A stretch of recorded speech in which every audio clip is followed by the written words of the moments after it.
Hi, everybody. Today is Monday, May 26th, 2025, and our friend Professor Jeffrey Sachs is back with us. Welcome back, Professor. Great to be with you. Thank you.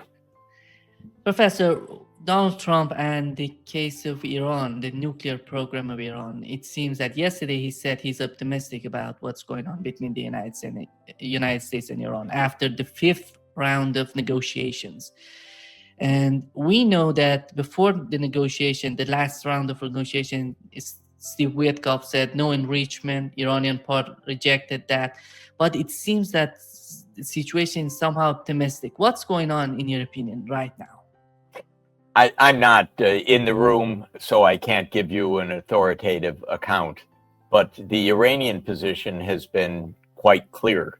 The Iranian position has been that Iran will open itself to all relevant inspections. It will definitively end its nuclear program. How much of a nuclear program there's actually been is a question mark. But in any event, Iran has said, yes, we want to end the program to develop nuclear weapons, but in return for a normalization of relations with the United States and an end of sanctions.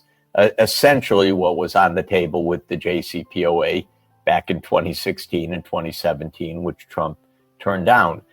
Of course, Iran has been very, very clear that certain things are off the table. Iran reserves the right to enrich uranium for a civilian nuclear power program. And it has said all along from the start that that is the basis for an agreement, that Iran is not going to eliminate its enrichment capacity. We know that it's possible to do a modest amount of enrichment up to a certain limit that is safe, monitorable, and completely consistent with a complete closure of a nuclear arms development program. So I think Iran's position is perfectly reasonable, perfectly clear. The U.S. does not want a war with Iran, even though Netanyahu certainly wants the U.S. to have a war with Iran. It's quite clear that Trump does not want a war with Iran, and good for him. He's on the right side of this issue. So I think the expressions of optimism are on the basis that an agreement, a rational, reasonable agreement, can be reached. What Iran is asking is perfectly sensible. What the United States wants is achievable. An end of the threat of nuclear breakout, of the development of nuclear weapons. And so the basis for an agreement is certainly there. And I'm hoping that that's why they express optimism after each round. The positive face of the Trump administration, to my understanding, is Steve Witkoff. He's somehow the new sort of fresh air to the foreign policy of the United States. But at the same time, we see that the establishment, if we assume that we have some sort of division within the Trump administration, they're forcing Witkoff. They're putting a lot of pressure on him. What do they want from Witkoff with the negotiations with Iran? Well, the United States has a deep state. That means that it has a standing security machinery that is a big business, well over $1 trillion a year, very powerful, organized at the Pentagon, the CIA, the Armed Services Committees of the U.S. Congress, think tanks all up and down the East Coast of the United States funded by all of this, and the Israel lobby, which is, of course, ardently anti-Iran. And the Israel lobby absolutely coincides with the deep state and the military-industrial complex of the United States. So there are powerful political forces that have been in play for 46 years, actually, at least since 1979, against Iran. And they don't just go away because Trump wants to avoid a war. We see the same in Ukraine. Trump wants to end the U.S. engagement in Ukraine, but I'd say most of the people around him continue the deep state policy that the U.S. should invest in more war. After all, it's the Ukrainians dying, not the Americans dying. And so this phenomenon of a divided Washington, because the president, in this case, actually on the more peaceful side, and the deep state is pretty much a militarized and warmongering set of institutions, because war is their business and it's big business. This is not shocking. The question is, what will happen? Who will prevail? There's a famous line of Vladimir Putin in an interview in 2017 to Le Figaro, where he said, and it's become quite famous, he says, he's worked with many American presidents. He said they come into office with some ideas, and then men with briefcases and dark suits and blue ties come to visit them and explain realities to the U.S. president. And as Putin says, and those ideas are never heard of again. And what he means is that presidents get talked out of their peace initiatives. And Trump absolutely could get talked out of this. You've got a wall of opposition to making peace with Russia vis-a-vis Ukraine. There's so much warmongering in all of the European capitals, virtually, certainly in London, in Paris, in Berlin, in Warsaw, to continue the war. And you see it in the United States, even on Trump's own team. Kellogg definitely is basically on the European wavelength on this. He doesn't want peace with Russia. At most, he wants kind of freezing the conflict, but NATO enlargement and so on. So Trump has to grapple with a war machine which defines the U.S. government. And we've had other presidents. The last one that really tried to make peace a center of the administration was actually John F. Kennedy. And many people, including myself, think he was killed because of those actions, because the deep state, in that case, probably elements of the CIA, said, we're not going through with this. We know that Marco Rubio is talking about snapback sanctions, which were considered in JCPOA during the Obama administration. When you look at this current situation of Iran today, and where they're talking about snapback sanctions, they're considering Europe together with Russia and China. Where are we with the situation of snapback sanctions? How much pressure they can put on Iran? Again, I'm not in these negotiations, and there is absolutely a wall of anti-Iranian sentiment in Washington. And one of the issues that Iran faces is that even if it reaches an agreement, the U.S. can change its mind or change its policies or use a pretext to reimpose sanctions or walk away from an agreement. After all, the JCPOA was laboriously negotiated in 2015 and 2016 by real nuclear experts who came up with a good agreement, and then Trump and the Senate just absolutely ripped it to shreds.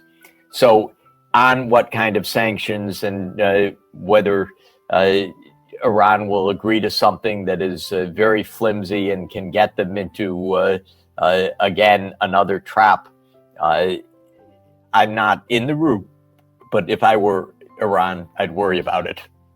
Yeah. Donald Trump's recent visit to Saudi Arabia, UAE, and Qatar, and they were so generous to Donald Trump. What do they want from Donald Trump they consider the United States as their friend. But when it comes to the Middle East, what's the main concern on their part? They all host U.S. Military bases. They all want to stay in power. They all think that the United States can provide them with the wherewithal to stay in power, and they all worry about being on the wrong side of the United States, given the very strong military presence of the United States in these countries. I think that that's the main motivation. Frankly, I don't think they get a lot out of this relationship, not the way that they think. The Middle East is unstable, basically because of U.S. foreign policy, defending an absolutely rogue state, Israel, rather than defending international law and creating the state of Palestine. And the burden of that U.S. Defense of Israel hurts everybody in the Gulf region. So I don't think that they're getting what they think they're getting out of this relationship. I think I wish, and I think the Arab world should be more clear to the U.S. We want peace in the Middle East. Peace requires two-state solution. You got to get on with it, because otherwise this doesn't work. It's perpetual war. That's bad for business, bad for our security, bad for our stability. And that's the truth that I hope someone's explaining to Trump. I'm not sure. There was a lot of glad handing and a lot of announcements of trillions of dollars that are going to be invested in the United States. But what did the counterparts get out of that? Not clear. The dangerous part of what's going on in the Middle East is an Israeli attack on Iran. They're talking about if they stop negotiating with the United States, we're going to attack them. If they progress in the negotiations, we're going to attack them. Is there any sort of limit on the part of the Trump administration for Netanyahu, for Netanyahu's Israel, for his administration, for Netanyahu and his administration when it comes to Iran? This is the trillion-dollar question. The United States has run U.S. Middle East policy for decades. Whatever Israel has done, the U.S. has backed. And during this whole disastrous period of recent years, when Israel is destroying Gaza and killing tens of thousands of people, there basically hasn't been a peep from the United States to stop all of this. And so the question of whether the United States is ever going to stand up to an absolutely extremist Israeli government is a big question. The Israel lobby is extremely powerful in the United States. By the way, in terms of votes, far and away, the power of the Israel lobby is evangelical Christians. It's not a Jewish lobby. It's very heavily by the numbers an evangelical Christian lobby. But it's a big part of Trump's base. And whether Trump can be president and do what's right for the United States, or whether he'll follow this part of his base, which is very extreme, a decided minority of voters, but a significant part of Trump's own voters, remains to be seen. Of course, it's been a disaster for decades. The United States has basically done what Netanyahu has said, and it's not surprising, but it is terrible. We have war in Gaza, we have war in the West Bank, we have war in Lebanon, we have war in Syria, we have the threat of war in Iran, we have war in Libya, we have war in Sudan, and Israel's played a very bad role in fomenting or encouraging many of those conflicts, if not all of them in some sense. Can we say that the most important countries when it comes to their influence in the Middle East are Iran and the United States, because I don't see Russia and China are somehow involved in that rapprochement between Iran and Saudi Arabia. But overall, when you look at the Middle East, the United States and Iran are so bold. Is that the case in your mind? I think it's more complicated. There are many actors that are significant in the Middle East. That's one of the reasons why it's so complicated. But don't leave out Turkey and its role. Don't leave out Saudi Arabia. Don't leave out Egypt with its 120 million people, its fragility in some ways, its historical role in the region, its still significant role as home to Al-Aqsa and other leading institutions. So for me, the Middle East is a confluence of grand civilizations that go back thousands of years. They're all still present. The Persians, the Turks, the Christians, the Jews, the Muslims across the region, and the Arabs. I mean, it's complicated. So it is not just the United States and Iran, and great powers have been meddling in this region. Also, I think it's right to say 3,000 years. So you've had endless wars, because this region is so important to the world as a center of civilization, a crossroads of civilizations, a crossroads for physical trade routes, and all of that remains true today. Can you compare China's behavior and attitude in the Middle East to the United States one? Because there's so much different attitudes there. And is the United States going to learn from China if they're much successful? They're much more successful than the United States.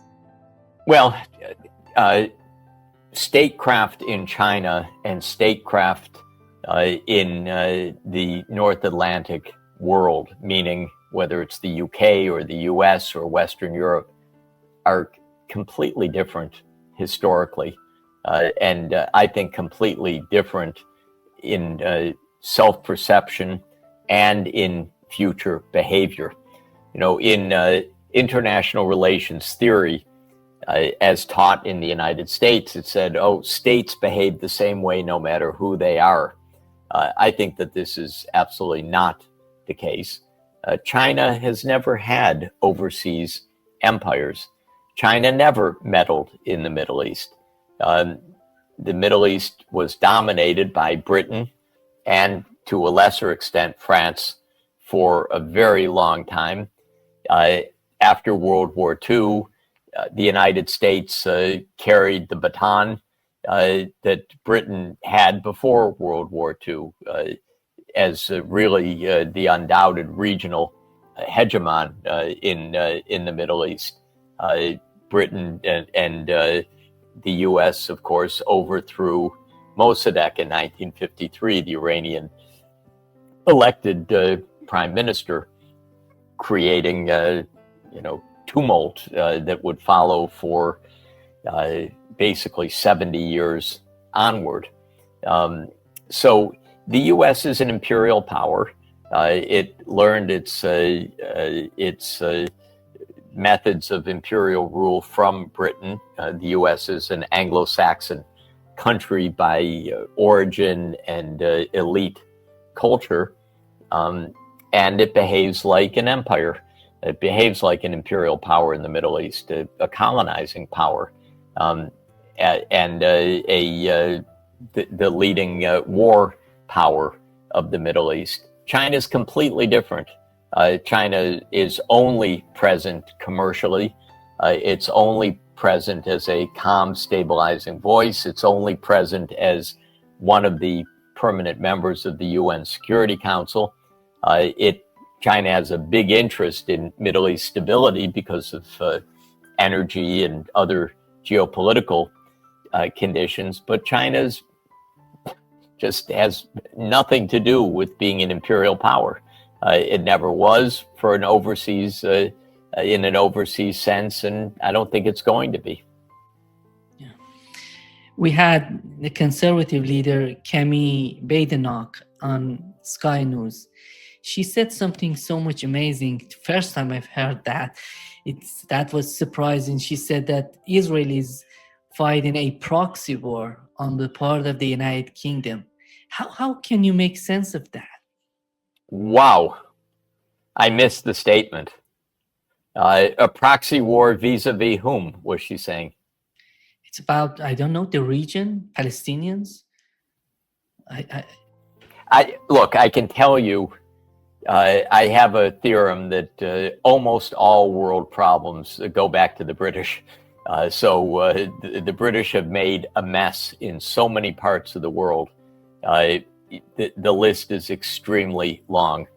It's also true that while Britain lost its empire basically 80 years ago, it still fantasizes that it is a great imperial power.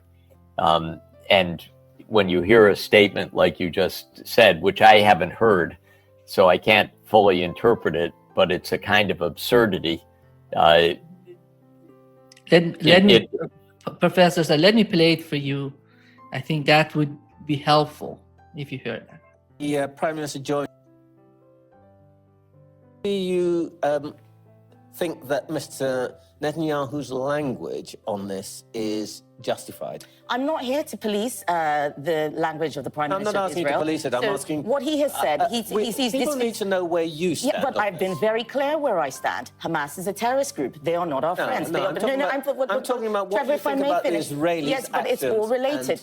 Who funds Hamas? Iran. An enemy of this country. An enemy of this country. Israel is fighting a proxy war on behalf of the UK, just like Ukraine is on behalf of the Western Europe against Russia. We have to get serious. We have to get serious. There was a terrorist plot in London against the Israeli embassy. We saw 2 Jewish members of the Israeli embassy in DC killed. Whose side are we on? We need to make sure that the hostages are returned. No one wants to see a war in Gaza. Palestinians are suffering. And Netanyahu is complaining that he thinks our leaders are carrying out the wrong action. He has every right to say that. What I want to see is Keir Starmer making sure that he is on the right side of British national interest. That cannot be on the side. Yeah, British national interest. Oh my God. Something's happened to Britain.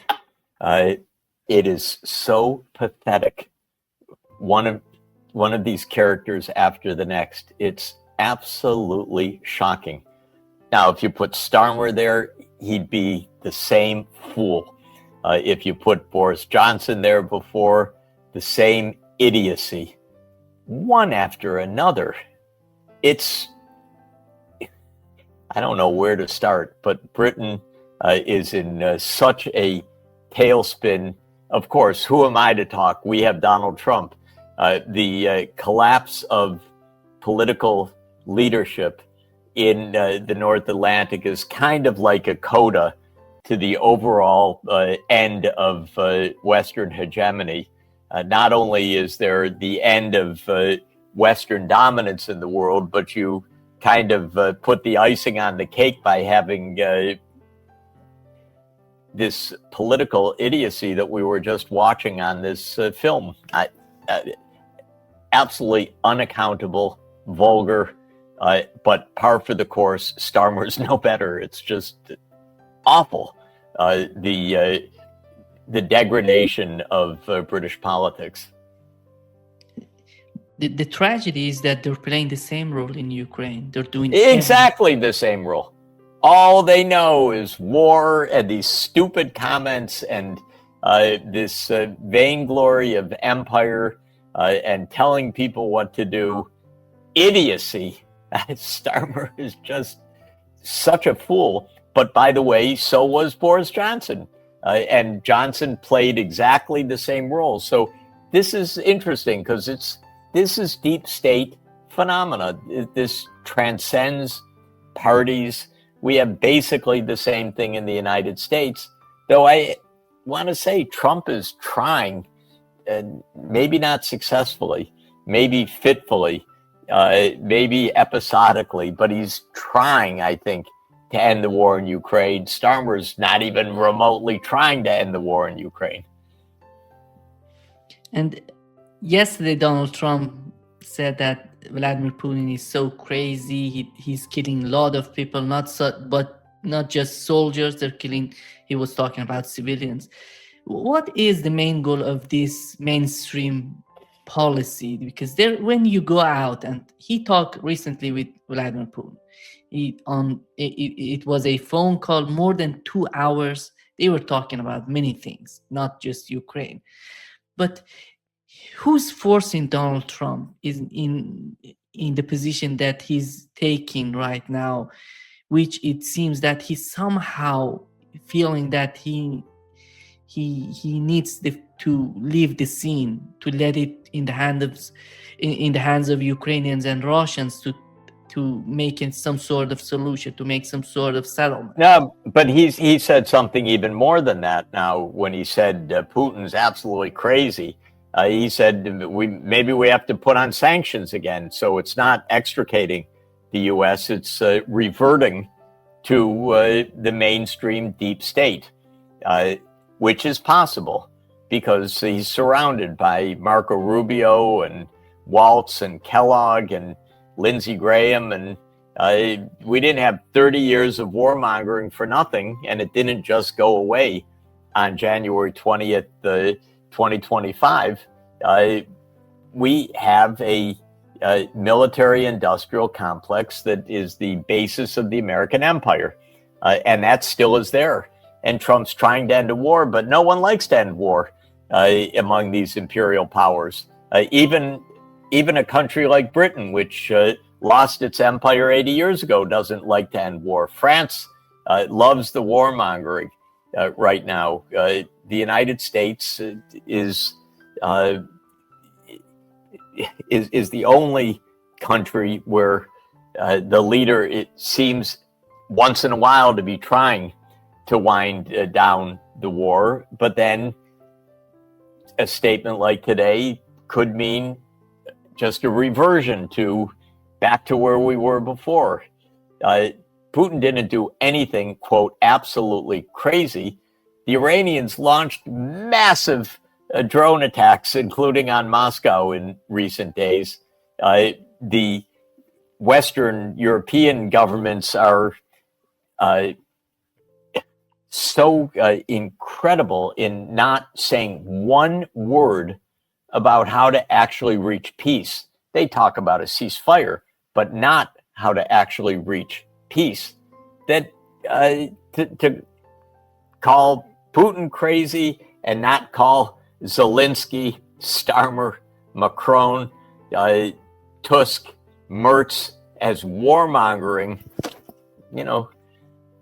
it's just strange. And it's very disturbing because basically it may be that Trump doesn't have the stamina to persevere. Maybe he doesn't understand. Maybe he doesn't have the personal stamina. Maybe he's so much under the assault of the deep state. But the lines today were definitely not helpful to peace and definitely not helpful to Ukraine. If you were to mention the main difficulty on the part of the Trump administration, would be the technical parts of what's going on in Ukraine, or somehow the bigger picture, the strategy of the United States in dealing with Russia and the way that they're getting some sort of pressure from the deep state?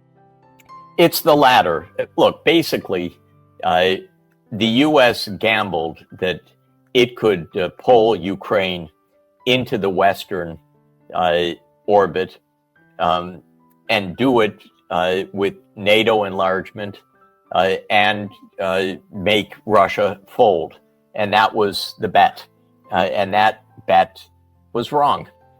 For Russia, this was such a core set of issues that when the United States helped to overthrow a pro-Russian government or Russia-friendly government in Ukraine next door, when The United States built up the largest army in Europe, actually in Ukraine, during Trump 1 period, when the United States refused to negotiate over the NATO question at all. This is the deep state at work. And Trump came in with the right idea that this isn't in America's interest and it's not working. Most importantly, from Trump's point of view, is this failed. This was a gambit. This was, remember, Americans play poker. This was, trying to bet the pot with a pair of twos. And they vastly overplayed their hand. They bluffed, or they believed their own press releases, but they thought that that Putin would fold, if you keep the poker analogy, and he didn't fold. So Trump came in and said, I don't want to play this hand anymore. This is Biden's hand. That all makes sense. But as soon as he said it, the entire political class of the United States and Western Europe jumped up and down. Oh, that's appeasement. You can't do that. You're just doing Trump's, Putin's line in Putin's interest. What do they think? What's the plan that Starmer has? How many Ukrainians is he going to kill, according to his plan? Is it another 500,000? What is the plan? Is Starmer really going to defeat Russia, Britain, which can't even keep its clinics open anymore? It's really going to defeat Russia right now? So they don't have a plan. They're just warmongering, and as long as it's the Ukrainians dying, that's fine. And they portray themselves as friends of Ukraine. Part of the problem is Zelensky. He's a dictator. He can't let go either, but he's killing his own people. Plain and simple. For what? For what prospect? What are the costs, the benefits, and the likelihoods? People don't want to talk about any of that. But the vast likelihood is that all this is a path to continued war that destroys Ukraine in the end. That's the path we're on. And Trump has been trying to get off that path, but whether he's really staying off the path or not remains to be seen. And his posting today about Putin gone absolutely crazy, this is a very bad sign. It shows that he's succumbing to all the normal politics of Washington. Can you understand why did Russia decide to talk directly with Ukrainians? Because before they said they're not going to talk with Zelensky and his administration because Zelensky is not officially the president of Ukraine. Is that related to what Donald Trump wasn't able to get from Ukraine, or somehow was manipulated by the Europeans? Go ahead, Professor. I think Russia has said all along for years they want to end this at the negotiating table, but they want the negotiations to be about ending the underlying causes of the war. It makes perfect sense, by the way. You want to end this war. It's not by freezing the conflict so that the war can start again. It's by going to the root causes: NATO enlargement, collective security, territorial issues, and so on. So Russia has not resisted negotiating. It's laid out its position. It's probably negotiable in some parts, but to find out, you have to negotiate. Europe doesn't want to negotiate. Europe doesn't lay out any position. Zelensky's position is total victory, total capitulation of Russia, war crimes trials, reparations. It's kind of a delusional list that is the opposite of really trying to get an end to the conflict. So I think it's not surprising that Putin said, let's negotiate. By the way, just as a footnote, they didn't say who they would sign with. They said they would negotiate terms. And they're going to exchange some papers on this. So Russia will be stating, here are the terms and why of ending this conflict. Ukraine apparently won't do that. The Western world won't do that. They don't talk about how to actually end the war, because that would force them to get into issues like, should NATO really expand? To this day, the Europeans are saying yes. This is nuts, by the way. This is just the recipe to completely destroy Ukraine, to carry on with such imbecilities. Sorry. NATO should never have tried to expand to Ukraine. It was reckless. It was warmongering. It was known by experienced people that it could lead to deadly conflict. It never should have been done.